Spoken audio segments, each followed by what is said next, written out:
Hey guys, when you're playing PS5, is there too much intensity in your vibration? Your hands like shaking like crazy, like whoa! Or afterwards you put it on the table, and then after you put it on the table, it's just like bah! Alright, well this video is for you then. What you're gonna wanna do is lower the intensity of your vibration. So we're gonna have to go to the very top of the screen, go to settings,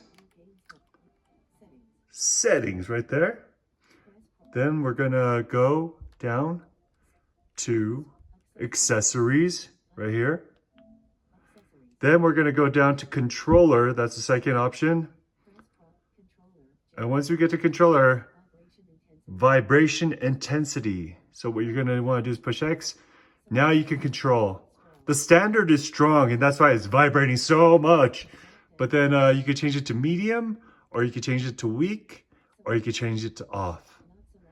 And that's pretty much it, guys.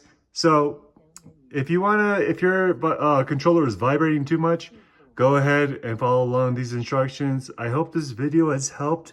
Please like or comment below. See you next time. Bye-bye.